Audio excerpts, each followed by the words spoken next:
Welcome to the Star Chamber.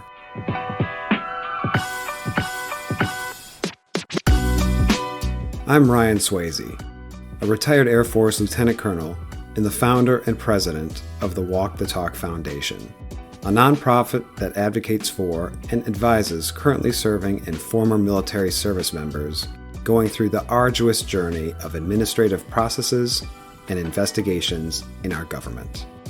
And I am Francesca Graham, a retired Army Lieutenant Colonel and the Chief Operating Officer and Chief Advisor for the Walk the Talk Foundation. For all our returning guests, welcome back. And for our new listeners, thank you for tuning in. Before we begin this week's topic, please do not forget to hit that subscribe button, check out our Walk the Talk Foundation website, and hit that donate button if you think we're doing a good job. Also, check out our newsletter, the DoD Times Redacted, on all the socials, including LinkedIn, X, Instagram, and Facebook. Links in the description. All right, Star Chamber listeners, let's get started.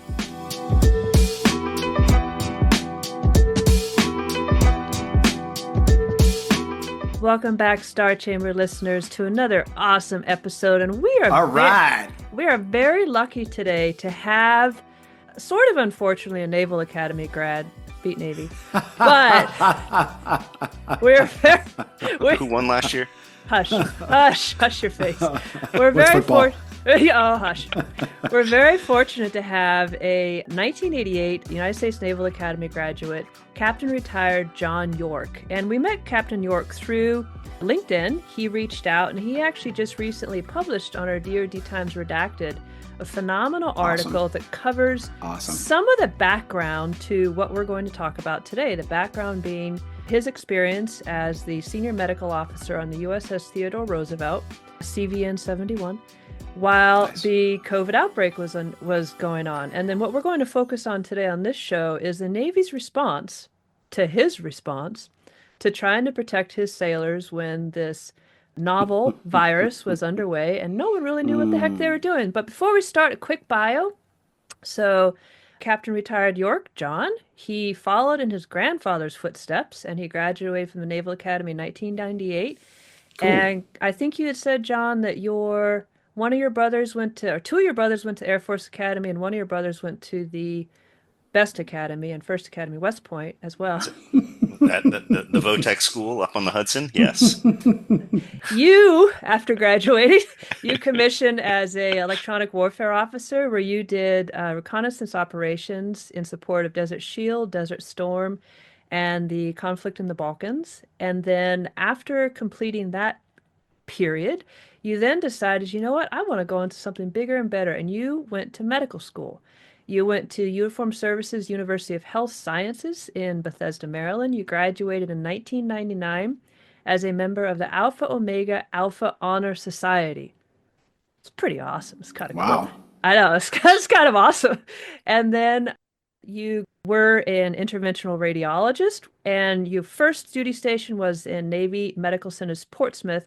And your culmination from that tour was you were selected by the Surgeon General of the Navy to be the specialty leader for diagnostic radiology. I mean, you were pretty hot. Smart cookie there. Smart cookie, gotta say. So you had, your deployments included 10 months in Afghanistan.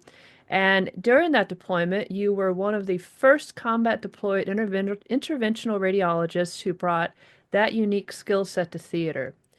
You also deployed to Djibouti, Africa, where, who wants to go to Djibouti, Africa? Djiboutians, that's yeah, who. For a year. And the Chinese. The Chinese want to be there too.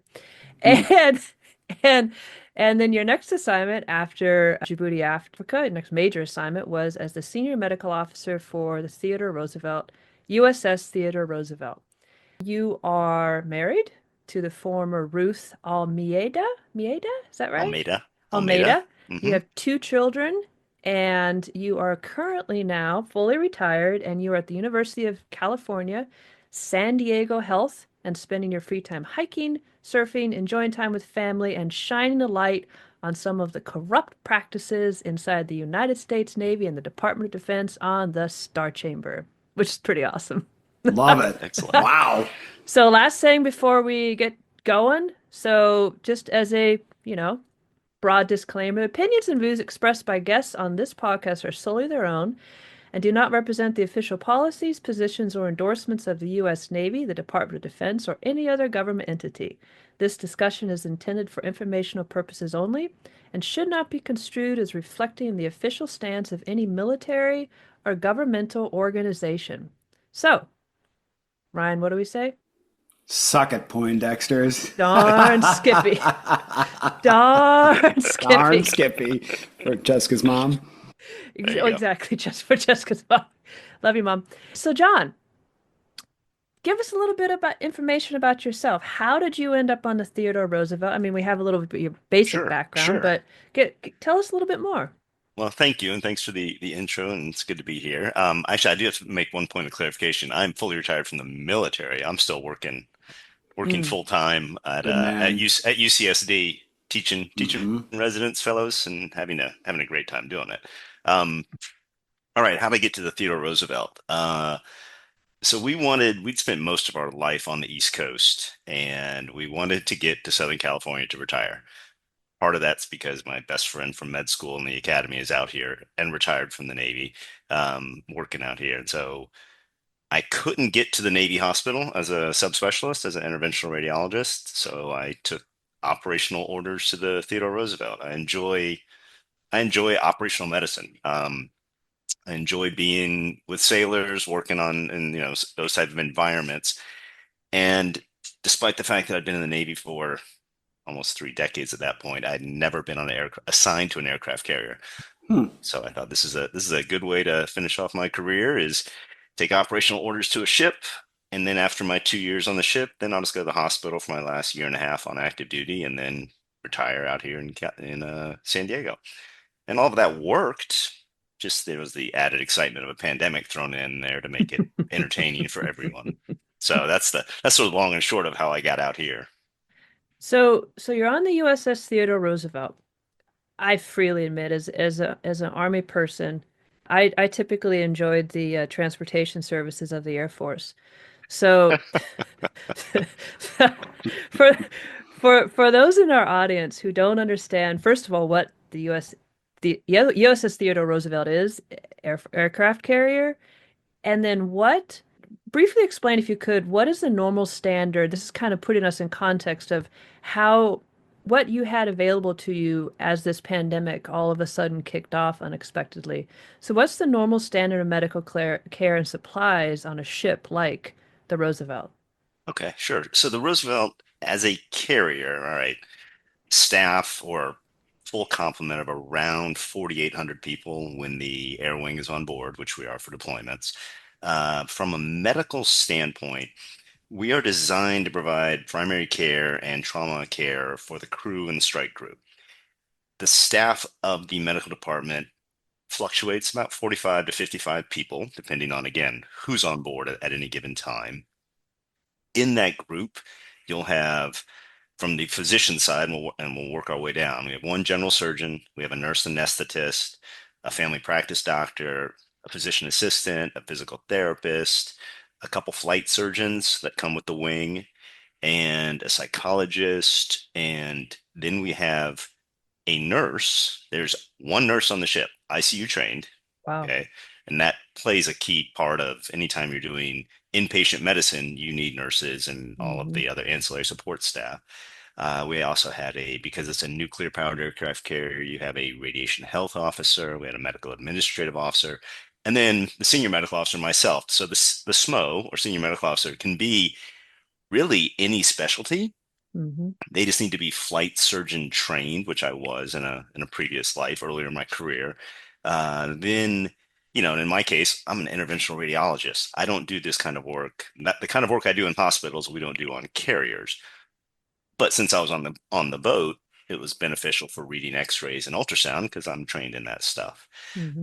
The remainder of the department is comprised of hospital corpsmen of different ranks and areas of expertise: pharmacy techs, lab techs, rad techs, surgical techs, and all those sorts of things.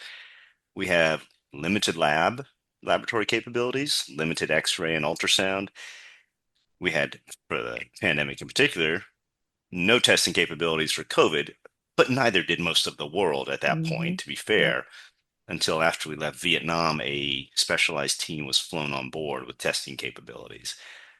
It's important to remember that we are designed to treat, do the initial evaluation, stabilization of patients, and then get them off the ship because we have this nice medevac capability with a flight deck upstairs. Mm-hmm. We are not built like some big, Navy hospital ships or Navy amphibious ships, which are designed to be casualty receiving ships, designed to take in a large volume of patients and keep them on board. That is not what we're for, and not how we're built. And So what's about the normal population inside of an aircraft carrier? About 4,800 when the wing's on board. 4,800. We say 5,000. It's an easier number. So we'll call it 5,000. Mm-hmm. What's it, the average age? 22 years old, I think, maybe Wow. 21. It's kind of amazing the level of, and both in the Army, Air Force, Navy, any of the Mm-hmm. branches of service, the amount of responsibility we give to young kids, and I'll call them young Yep. kids because I think I was certainly the oldest academy grad on board. I might have been the oldest officer on board, I think. I'm not totally Mm-hmm. sure, but yeah, there's a bunch of young people running around that ship. And the close living quarters, yes? Yeah. It's so by virtue of rank, I had my own room. Mm-hmm. Okay, but those are few and far between. There are large berthing areas where you have a couple hundred people packed in three racks, they're stacked up three high with very small spaces in between, Mm-hmm. which, as you could see, is problematic with a respiratory spread virus. Right. And John, and COVID was new and a novelty and an unknown before this, but I'm sure one of the threats to a carrier is some kind of outbreak of some flavor, right? So I'm assuming there are exercises and or plans and or preparatory measures that get exercised. What was your posture in relation to that potential threat as you went underway? So, we actually, so yeah, there are Navy guidelines, documents, the whole thing of the basics of health and sanitation, of how you minimize spread of respiratory spread illnesses. Truthfully, the most common or virus that's most easily spread is usually some form of a GI bug, honestly. Mm-hmm. A lot of people in operational settings perhaps aren't the most hygienic all the time, and eating in close contact, eating next to Mm-hmm. each other, everyone's touching the same handrails, going up and down ladders and things like that on the ship. Those things. So GI bugs are the most common ones that get spread, and those happen. That's just part of life. We were getting info and intel like the rest of the world about COVID. I mean, we started our deployment in January 17th, I believe. I may have a day wrong, but mid-January of 2020, we were already starting to get medical intel about this new virus in Southeast Asia, or that was starting to spread.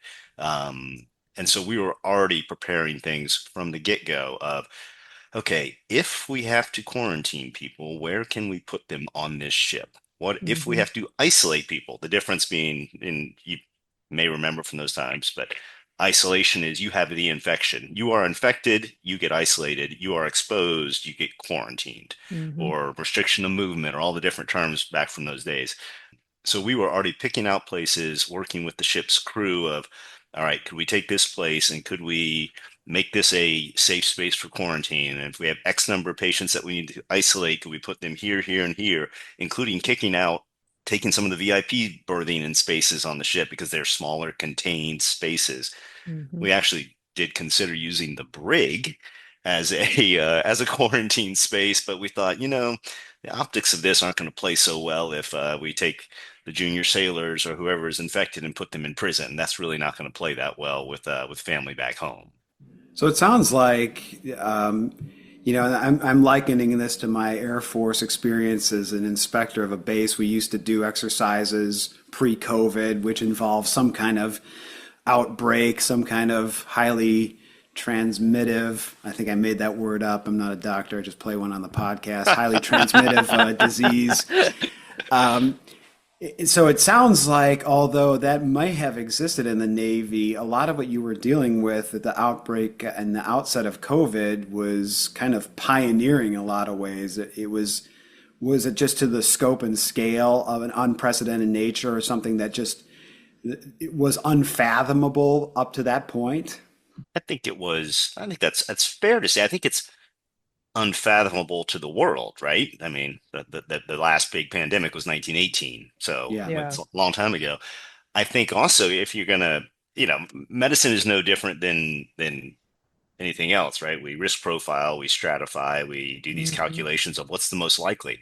Well, if you told me on any given deployment of any Navy vessel, the most likely thing is some sort of industrial kind of accident. The most likely thing in our situation is some plane crashing on the flight deck or some sort of Hmm. situation up on the flight deck. Yep. So that's what we train for. That's what our pre-deployment exercises were for. They're not for Mhm. some sort of new respiratory spread virus. And that's because statistically, that's what's going to happen. And So with unlikely. limited Yeah. resources and limited time, you train for what's most statistically likely. And in the vein of limited resources, just for context for our listeners, the a Navy ship is not it's not a cruise ship. There's no real areas anywhere on a ship Yeah. that are meant for not it's a working ship. Every Yes. single person that's on that ship, all say 5,000 of them, have a specific job for a specific section for a specific widget on that ship. So when John's trying to figure out, hey, where are we going to quarantine people? Where are we going to isolate people? What he's really communicating to the ship's captain is we are going to have to stop doing things that are potentially vital for the operation of this ship for this medical thing that we don't know anything about. And so the ship's captain, Captain Crozier at that time, is having to make some really significant operational decisions about that ship. So COVID's happening. You are underway. You've left Vietnam. You know something's terrible is happening. Nobody in the real world really understands truly what this virus is, how we should respond to it, so on and so forth. So, what sort of communication were you, as the senior medical officer, receiving from the medical community, from the Navy itself, from the U.S. government? What sort of help were you getting or advice were you getting of, hey, how to handle this thing? Yeah, that's if I can I go back to your cruise ship analogy that you were just Yeah, talking about? absolutely. Yeah, well, which is sort of pertinent to this whole story is because the only real reference point we had for how to deal with this was the Diamond Princess, which was when COVID hit cruise ships, and that's one of the big ones that got published and everything. And we had that as a data point. And so we could extrapolate some information from that. And we caught, I will say, reasonable amount of heat for even using that as a data point because we were told repeatedly, yes, but Navy sailors on the ship are so much healthier than the average person on a cruise ship.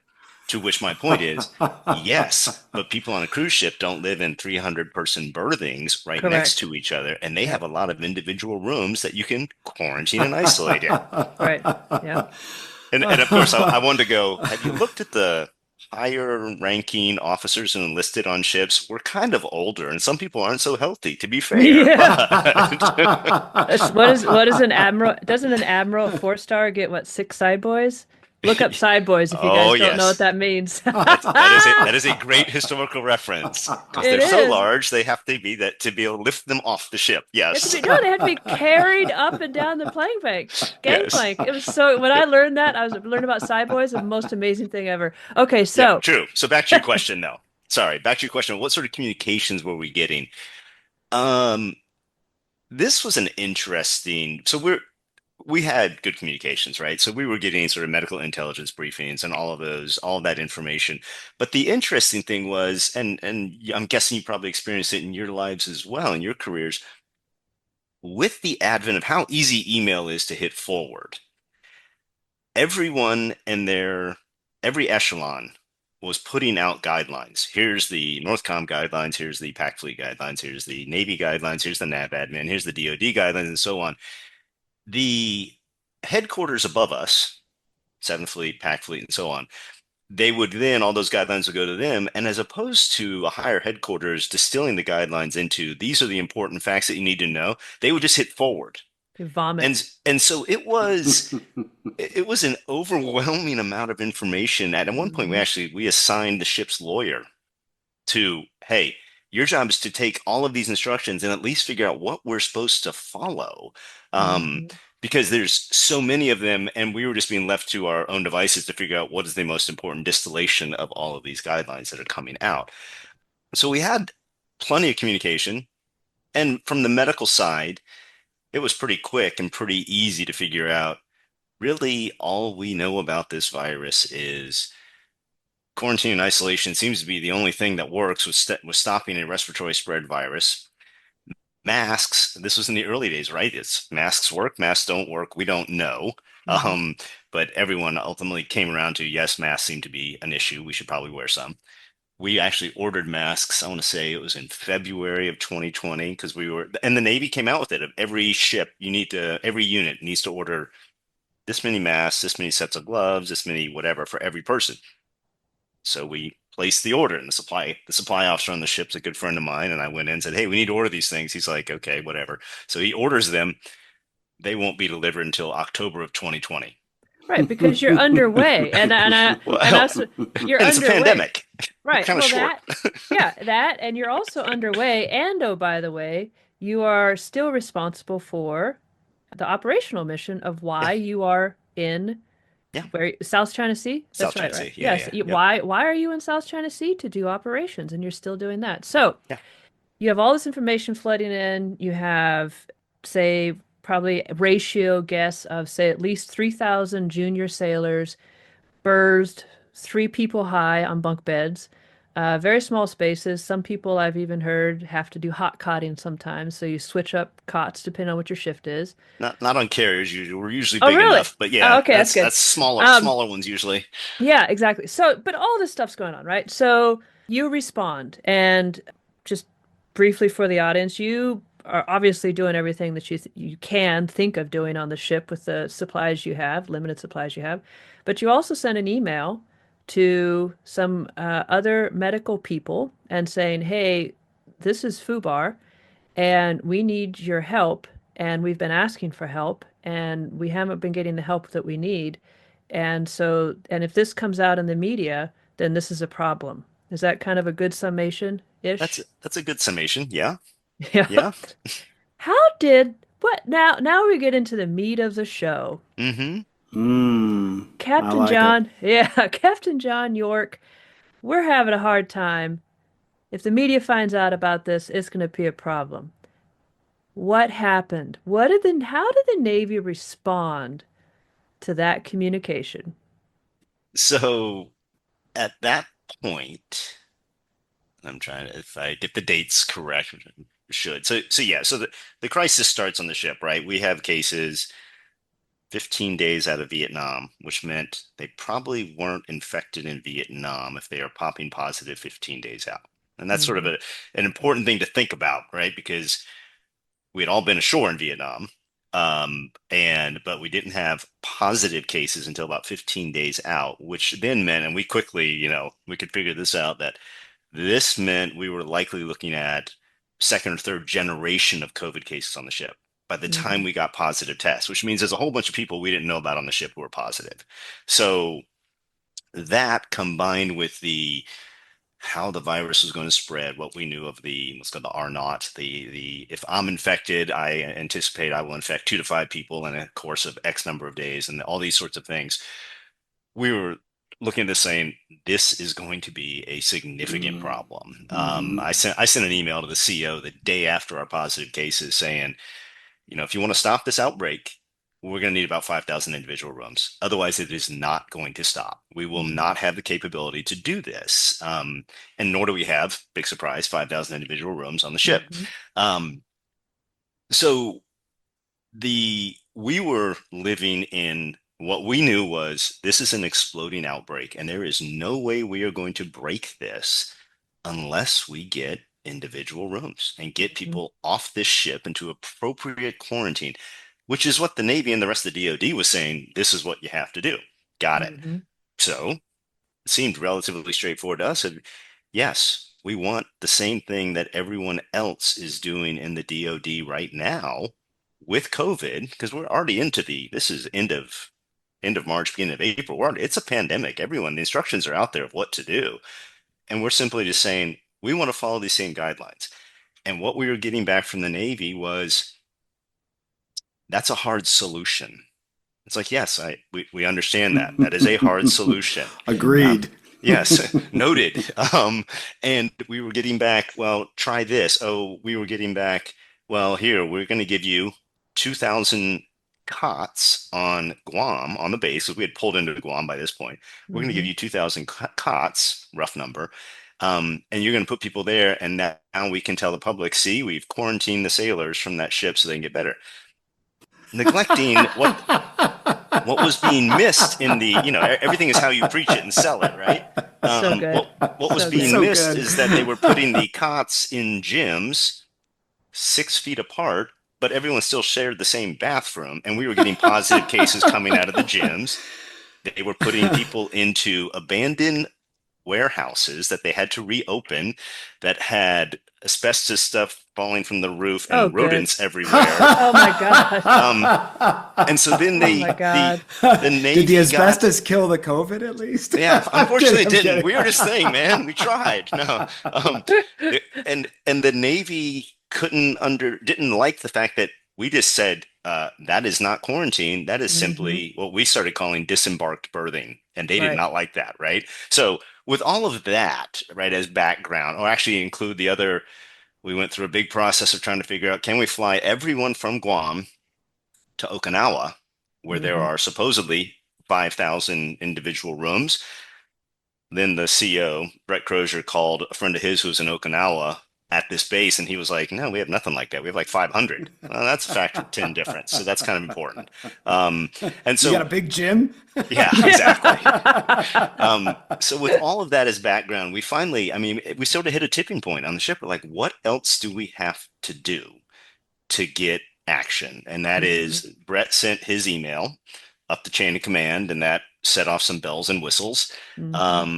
especially when it got out into the press, and then magically contracts for the hotels appeared the next day. It was Hmm. very And coincidental for people timing. who are not familiar with that exchange, what was the gist of Brett's email to the chain? So Brett's email essentially was the same gist as what ours was to the medical chain. His was, this is, what did he call it? He said it's a red flare, basically. I am sending up a request for help. There is too much stuff going on, and this requires a political solution to get the proper solution, which the proper solution is, we need individual rooms. Hmm. And here's a idea. There are tons of tourist hotels in Guam that are completely empty, like they're empty around the rest of the world at that point because of COVID. We should be able to use those rooms, and that requires political support, and that requires higher level decision making than is being done currently. And it requires a level of, you know, we had a level of urgency that I guess we're feeling very viscerally because we are living this on the ship right now. And so that's what his request was. And again, it set off some fireworks when it got released, and then we sent one similar type saying, this is the medical problem, and I sent it up the medical chain of command. This is the medical problem that we are trying to solve, and we're not getting the action necessary to make it happen. And part of my reason for sending it was, I didn't think the severity of the crisis on the ship was being conveyed appropriately up the chain of command. My suspicions were borne out when I received a call from the PAC fleet surgeon. And for the Army and Air Force, you all call him the same. Surgeon's just the doctor for operational forces, right? He's not really a surgeon. But the PAC fleet surgeon, Pacific Fleet surgeon, calls me rather upset that I sent that email. What was I trying to accomplish? Who do you think you are? That's Hmm. sort of the whole discussion. And I know the guy. And I told him, I said, I don't think people are understanding how urgent this public health disaster, really it was, is on this ship. Hmm. This individual was on the same conference calls I was on every day with the medical chain of command, where I was being pretty vocal in my concerns about this. And we go back and forth, and he's upset I sent it. And then he was like, "Oh, I guess I didn't realize things were so bad on the ship." So Question. So Yes. I'm curious if the Pac Fleet surgeon was the same Pac Yeah. Fleet surgeon who told the Red Hill fuel disaster spill families that their what was it? Symptoms are a Symptoms manifestation of their of stress. stress. Right. Um, yeah. So that surgeon he was the advisor to the four-star admiral who was directing the entire Theodore Roosevelt crisis response. So if the surgeon doesn't know, quote, things are that bad on the ship, what advice is he given to his boss who's directing So, the whole response? John, help me understand this.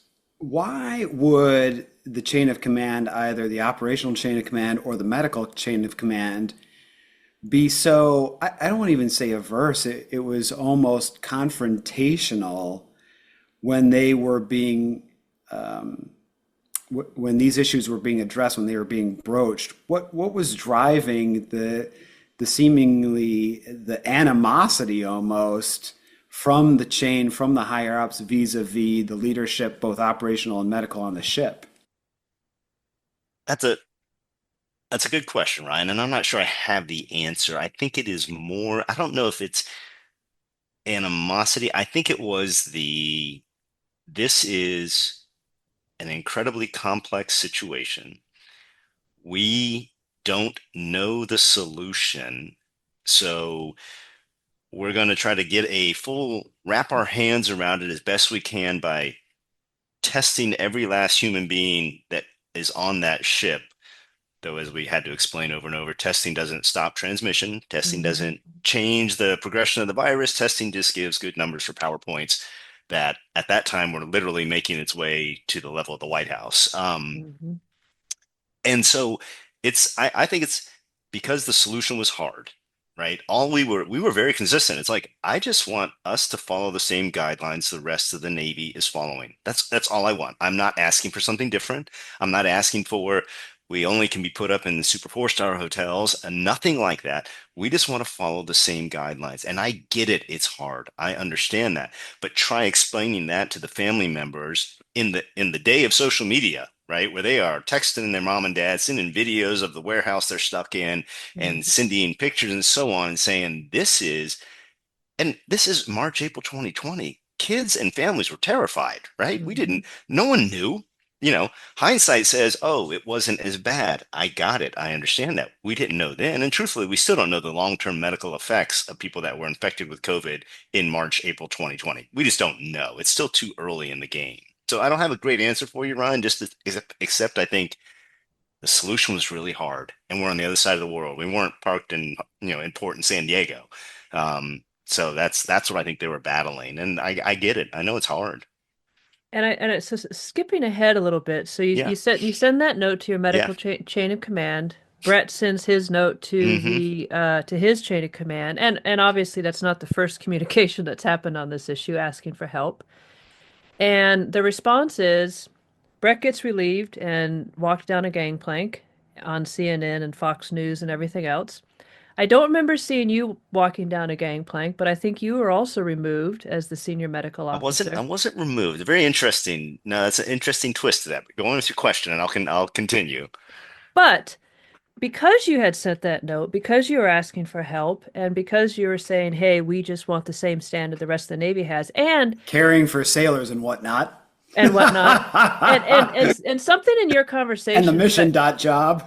right, Sorry. exactly. Well, and so actually to your point, Ryan, mission dot job, one of the justifications that I remember from talking with you before, John, actually in your paper that you wrote for the DoD Times Redacted, is the justification the Navy, one of their justifications for denying all of your requests was no, your focus is your operational mission. That is your 100% focus. Meanwhile, you were actually at Guam. So you could have done the rotations for the 10-day quarantine and all that other stuff. But anyways, so moving ahead a little bit, in December 2020, so you has sent your email what month about? It was end of March 2020. So very quickly, by Yeah. December 2020, This is you by now the masks have finally arrived. maybe, maybe, We got some before then. We did. Yeah. We right, did. Our supply right. guys were awesome. and Brett was off the game, taken off on the gangplank with all the soldiers, or excuse me, I Hmm. not sailors clapping because apparently he was a really good commander. He was. Uh, and so after all these, after Brett is let off the gangplank, you then receive in December 2020 a report of substandard performance by the commander of U.S. Pac Fleet. And I just want to read for the audience paragraph 1A of this report of substandard performance because I read it and I was just like, well, isn't that fascinating? So, specifically, Captain York failed to identify and request available medical resources to develop a comprehensive plan supporting crew health, even when offered the full range of support by Navy medicine senior leadership, even though masks weren't scheduled to arrive for what, 7 months? The outbreak on board the USS Theodore Roosevelt CVN 71 represents a viral transmission of unprecedented magnitude on board a Navy vessel, and I have no doubt the dynamic nature of this crisis and rapidly developing clinical knowledge about SARS-CoV blah blah blah added considerable challenge, i.e., nobody knew what the heck was going on anywhere. However, Captain York, with his one nurse and various other 40 medical people on a 5,000 person ship, failed to consider alternative courses of action to constrain the outbreak, and in doing so, did not provide the scope of advice expected of a senior medical officer. That's so Yes. good. That's so good. I was just, I Oh, mean, wow. I read that when you sent me this, and my heart just warmed. I was just like, oh, thank you, Navy. Thank you, Admiral, whoever. You're so awesome. So good. Little did I know that I was supposed to have solved the pandemic in March, April of 2020 when the rest of the world couldn't for a couple more years. Right. When all your supplies have to be helicoptered in or I missed whatever. that. No, no big Yeah. deal. Anyways, Yeah. so what happened? So what were all the administrative things that happened to you? And I know one I specifically want to talk about was the Board of Sure. Inquiry. Sure. So you know, Brett was relieved. The CNO's investigation, kind of a funny twist. The initial CNO's investigation was actually going to reinstate Brett. Hmm.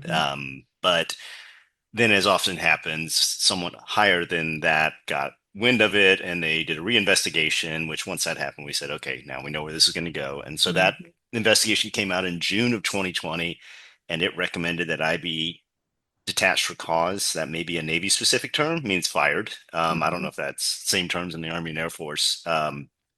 So it recommended that I be fired. And it also recommended that any other additional actions be handed over to the commander of the Pacific Fleet, who Hmm. wrote that report of substandard performance. So in October of that year, actually, we had myself and a few other folks in the medical department had a face-to-face meeting with the admiral for him to tell us everything that we'd done wrong in our lives, um, and give me that letter, which recommended that I be required to show cause for retention in the United States Navy, Hmm. meaning what proof do I have that I should still be allowed in? And that led to the Board of Inquiry. But here's where timing wise things get interesting. So I left the ship. So they didn't fire me from the ship. I was still the senior medical officer the whole time. Um, they didn't fire even when I had COVID and was in isolation, still running the response. Didn't fire me from the ship, and I detached from the ship in August of 2020. So I dodged that bullet of being fired. Okay. Hmm. But I only have 18 more months left on active duty before I hit statutory retirement, where I Hmm. have to retire. There's by law. So it was kind of funny. So I get that report of substandard performance, which says I'm going to have a board of inquiry, and my lawyer, because yes, I had to lawyer up for this whole show. My lawyer, Civilian lawyer. no, military, really, really Okay. good guy. Yeah, Okay. really good guy. Good. Um, we thought about it, and he was like, as slow as things go, it's likely this will never come to fruition because of the administrative processes, and you'll be retired before this happens. It's like, okay. But then we thought about it. We said, well, let's drop retirement papers to retire at the end of 2021. 3 months before my statutory retirement, but just push it up a little bit to see if we can Hmm. expedite processes.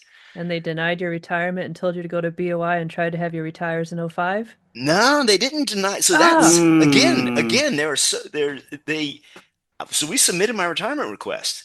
It Hmm. gets approved. You cannot make this up. Sweet. It gets Sweet. approved. I get orders in June of 2021 to retire at the end of the year. All right, I get orders, which took a while to generate the orders, and I called Navy Personnel Command about it because it had to go through the special office when your name has been flagged, whatever that special office is called. It had to go through there because there's a report of substandard performance on me. But Yep. they said, okay, no, we'll let him retire. Okay, cool. I get orders, and I looked at the dates the other day to verify this. June of 2021, I get orders to retire. 3 weeks later, I get my notification from the Board of Inquiry. Ah.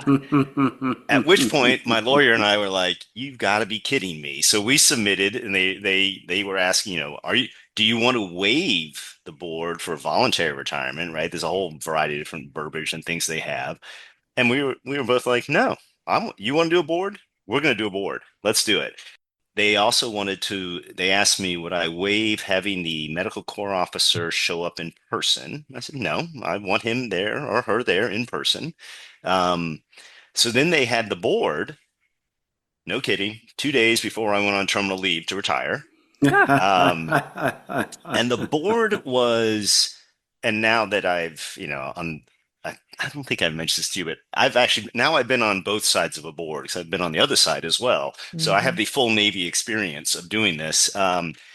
The board was fascinating in that it is, from my understanding, reading the various instructions, two line officers, and then if it's a staff officer, you have to have a staff officer. They all had to be admirals because I'm an '06. Hmm. Um, the Navy was struggling to find admirals medical corps admirals, because I know a fair amount of them and I'm close relationships with a fair amount of them.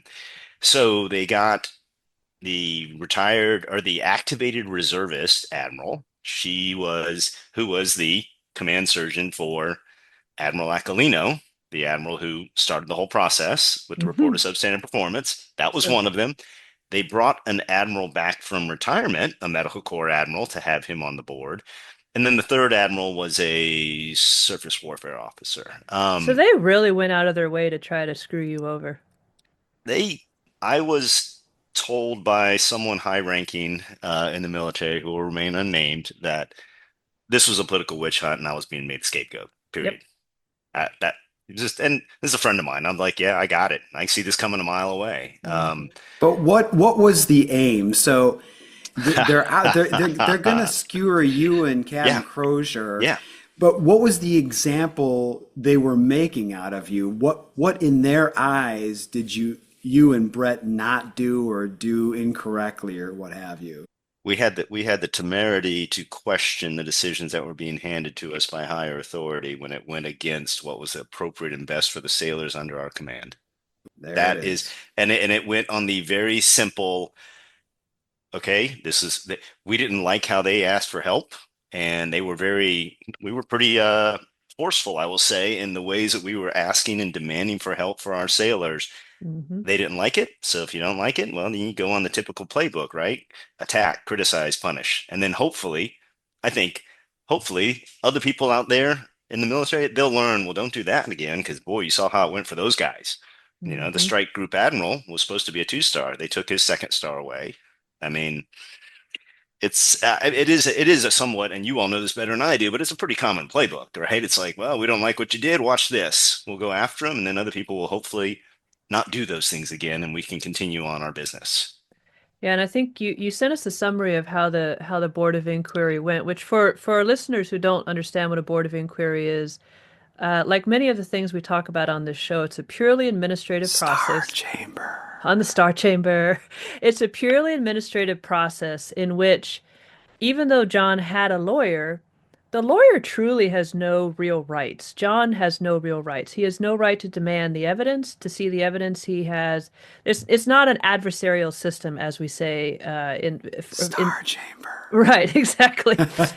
you're in a court martial, all this other stuff. There's no procedural law, there's no nothing. And as John already said, the people who actually sit the board are appointed by the very same commander who already gave him a report of substandard performance. Yeah. So it's just like Yes. so John's summary, succinct summary of how he thought, especially one of the admirals sitting the board, but I think this could probably characterize the totality of the board, is, quote, we have concerns about a Navy physician communicating with other Navy physicians about an unprecedented viral outbreak on board a Navy ship. We think that is bad that they communicate because it might come out to people outside the Navy how effed up the whole situation is. End quote. Yes. You're like, yes. It's funny. So the board, you know, it was surreal on so many levels, right? They ultimately voted that I be retained in the Navy, Mm-hmm. which is what I wanted, because that then means I can execute my retirement orders 2 months later and get out of the Navy. Because had they this is what my lawyer said to them. If they voted I not be retained in the Navy, then it goes through a whole other process, and then I'd get out on my statutory retirement 2 months after that anyway, or 4 months later. So he Mm-hmm. was like, if you vote to kick him out of the Navy, you're actually going to keep him in the Navy longer. It was the whole thing's comical. Um, but there's not sort of, there's three things that they look at least for Navy BOIs. I'm guessing they're probably similar for Army and Air Force. There are three things that they voted on: failure to demonstrate acceptable qualities of leadership, failure to properly discharge duties, and failure to conform to prescribed standards of military deportment, Ah, which I had to ask what that meant. So they gave me the 3-0 vote of, yeah, I did not demonstrate acceptable qualities of leadership because apparently I didn't ask politely enough for help. Um, the failure to properly discharge duties, they voted 0-3, meaning I did discharge them because there's no medical basis or evidence of what we were asking for was the medical standard of care, and they had mm. no grounds to stand on against that.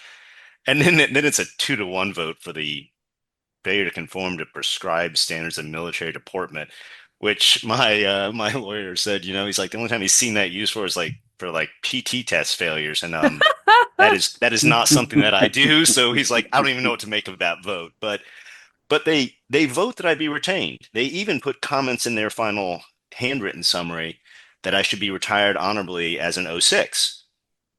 I'm like, all right, cool. This is all over. The next day, not kidding. The next day, I get called by someone from Naval Personnel Command saying, yes, we're still going to have to do a Secretary of the Navy level retirement grade determination based on this report of substandard performance that we've had for 2+ years now, mind you, or 1.5 years, but we still have to do a retirement grade determination. And everyone at PERS or Naval Personnel Command was like, oh, yeah, but you'll still retire as an '06, da, da, da. We can't guarantee it, but no, you're going to retire as an '06. So I retired.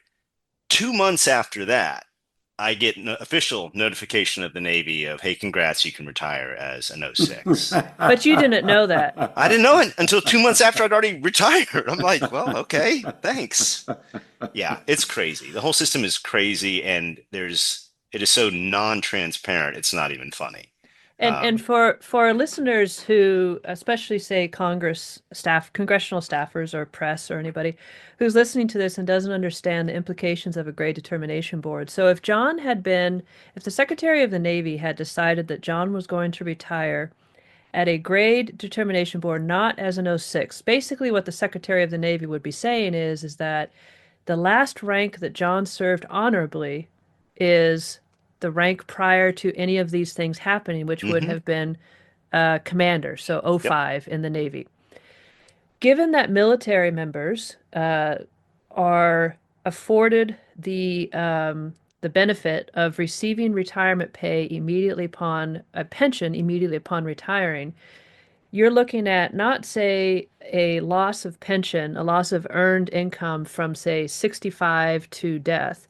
You're looking at a loss of earned income from, say, 45 to death. So close to, you could say broadly, 40 something years worth of earned income that John would have lost. And the difference typically between an '05 to an '06 is about $1,000 a month or so. It's a ish, pretty big delta. Yes. right? So you're looking at Yes. millions of dollars that John would have lost and his family would have lost only because he asked the Navy to grant his sailors, his and Brett's sailors, the standard of care that was common across the United States Navy for a novel virus that no one knew what the heck was about. This Yep. is a very important case study because although on a different scope and a different scale, we see this behavior consistently from military leadership. Because when a complainant or a witness or a victim comes forward with a concern of wrongdoing, which is essentially what was happening here, right? It was, we need assistance because we want to continue the mission with as minimal of disruption as possible while protecting and caring for the lives of the people in our stead, right? But in doing so, the institution writ large took your protests or requests or both as questioning the sanctity of the Mm-hmm. institution. It is exactly the same Yep. from a human psychology standpoint, exactly the same pattern of behavior we see when the institution responds to Articles 138 or Mm-hmm. Inspector General complaints or equal opportunity complaints. Mm-hmm. They automatically and most of the time erroneously take that as them being questioned, their leadership abilities being questioned, the sanctity of the institution being questioned, and they retaliate. Oh yeah. And the human psychology that goes into that, the power that drives these decisions, that drove this retaliation and acts of reprisal are so deep that everything is cast aside. All the Mm-hmm. priorities, the mission, the people, Mm-hmm. families, it all goes to the wayside, and the ultimate priority of the institution becomes retribution. It comes ego and power. Yep. Mm-hmm. And that is a very dangerous phenomenon that we see not only continuing, but continuing unchecked in our military. Well said. Yes. That's they. I mean, what's a line a friend of mine said? The system doesn't like people who don't like the system, right? And Mm, and using that. we protested against the system. Mm-hmm. System doesn't like that, and I will say I was glad it was Brett as a CO. It's awesome. And I was, I'm a terminal oh 06. I was glad it was me in that position, right? Many times it's a junior oh 05 in that position. Mm-hmm. And it's real easy in that position where the medical people above you are oh 06s. All the staffs at 7th Fleet, Pac Fleet are colonels and above, or captains and above. It's real easy to go, okay, yeah, got it. This is what we're moving forward with. Okay, yeah, I know we can't do what we should be doing, but it's like I got one and any number of documents that are written about me from the CNO's investigation or my report of substandard performance, and they say things like, he, I wanted the gold standard, basically gold standard of care, and when that wasn't executable, I didn't do anything else. I'm like, no, that's not true. We still did all this other stuff, which is why Navy Medicine did a debrief with me on this about lessons For learned and lessons best learned. practices. I know, but it was this implication of if you can't get the solution that is right, you should change your recommendations. I'm like, uh, no, that's not how standard of care in medicine works. I mm-hmm. can say, from a purely medical standpoint, this is the treatment for this disease. Boom, that's the standard of care.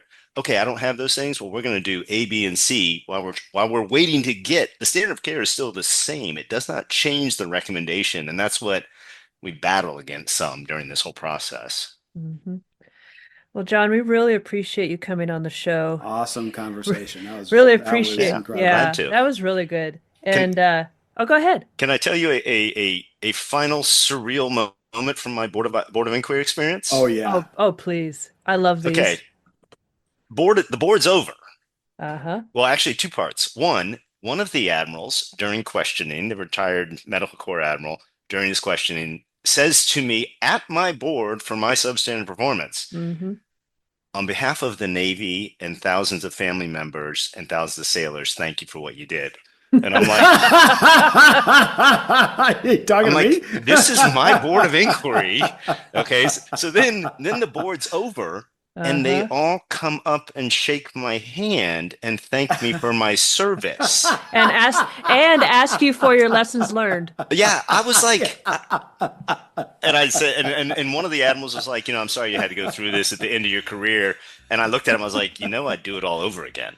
And he was like, I know. And I talked to my lawyer later. I was like, is this normal? What is this? Twilight Zone. And he said he's seen it a couple times when it's basically the board members had been handled a soup sandwich. We'll say that for a nice way of saying this. And they're just trying to escape with some dignity.